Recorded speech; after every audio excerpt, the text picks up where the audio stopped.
Friday, May 25. This is the news on PBCJ. I am Simone Absalom. The Minister of Justice, Delroy Chuck, says many of the laws in Jamaica with outdated penalties will be revised and modernized during this fiscal year. Speaking at his post-sectoral debate press conference at the ministry's Constant Spring offices this week, Chuck said that in the 2017-2018 fiscal year, the ministry undertook the task of reviewing the monetary penalties of over 800 laws. The matter of penalties came up for public discussion last year following two cases in which persons convicted of offense paid insignificant fines.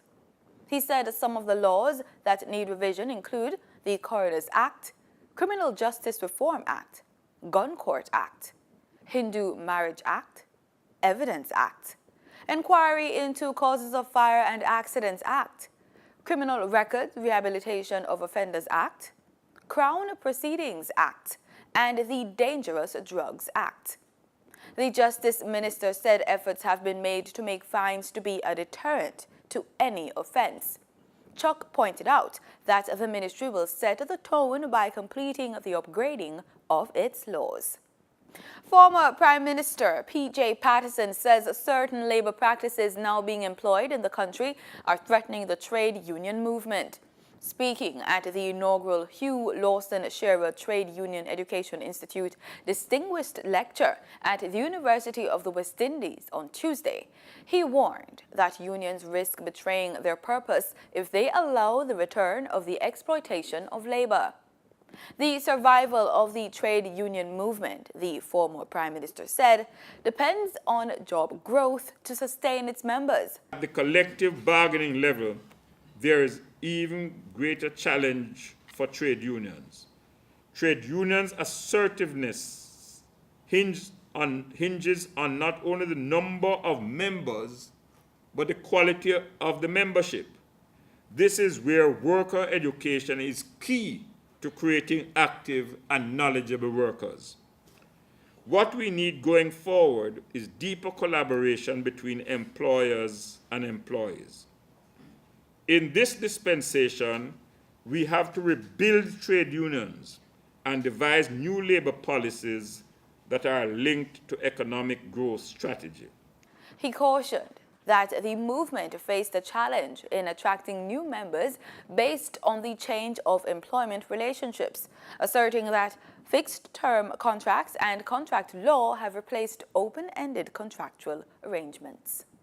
The Jamaica Constabulary Force, JCF, has increased the number of police personnel dispatched at some corporate area stoplights during peak hours. Commanding Officer of the Traffic and Highway Division, Senior Superintendent of Police Calvin Allen, says over 40 cops have been assigned to critical intersections, and that is in addition to personnel in other areas and those who are roving. He noted that the move is in an effort to maintain law and order and safeguard the lives of citizens. SSP Allen said the JCF is aware of the cries and concerns of law-abiding motorists who have complained about the congestion and unlawful actions of some motorists at certain intersections in the corporate area who go beyond their designated stop points and disobey road rules during peak hours. The full court of the Supreme Court is to hear an application for a photocopy of a statement to be admitted in the appeal of incarcerated entertainer Vybz Kartel and his three co-accused. Defense attorney Bert Samuels, who is representing Sean Storm Campbell, said that the submissions were made yesterday in the Court of Appeal for the copy of the eyewitness statement to be accepted as part of the fresh evidence, but that the judge ruled the issue was a matter for a three-judge court to decide. Samuels also claimed that an injustice was done to his client because his previous lawyer was unable to argue certain grounds and confront the witness because the prosecution said it lost the original statement. Vybz Kartel, whose given name, Adisha Palmer, and his co-accused Campbell, Kira St. Jones, and Andre St. John were convicted in 2014 for the murder of Clive Lizard Williams and given life sentences.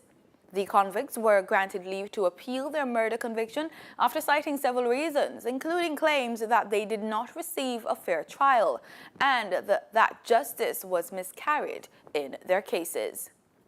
The drug case involving entertainer George Nooks was again postponed when he appeared before the St. Andrew Parish Court yesterday. Nooks, who is charged with possession of cocaine, had his case put off until September 27 because the Duane Park Police and the Narcotics Division are yet to supply certain information. It was reported that on May 5 last year, Nooks was spotted by the police in Duane Park acting in a manner that aroused suspicion. He was held and a bag he was carrying searched.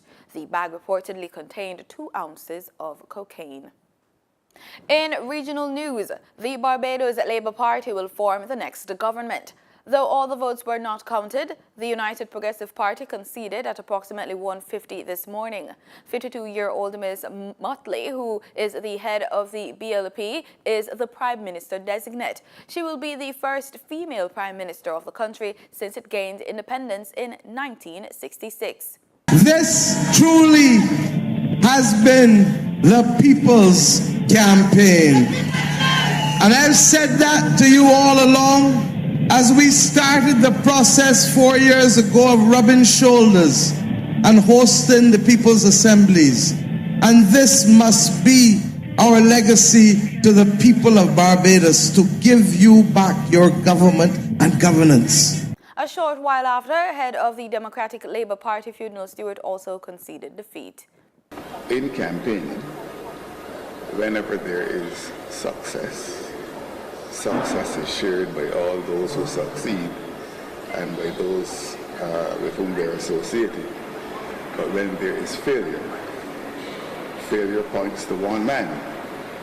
And therefore let me unhesitatingly and unequivocally and frankly accept full responsibility for the defeat of the Democratic Labour Party in this election.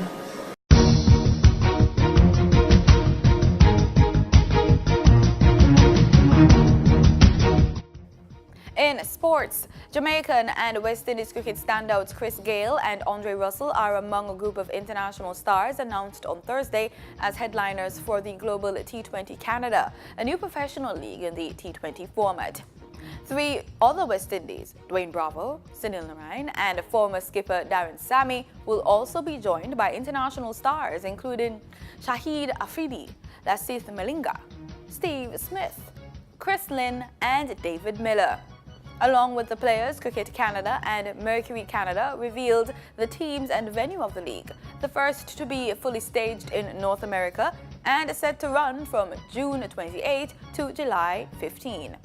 Global T20 Canada will consist of 6 teams, 5 representing Canadian cities: Edmonton Royals, Montreal Tigers, Toronto Nationals, Vancouver Knights, and Winnipeg Hawks, with a 6th Cricket West Indies representative team consisting entirely of players from the Caribbean as part of an official partnership with Cricket West Indies.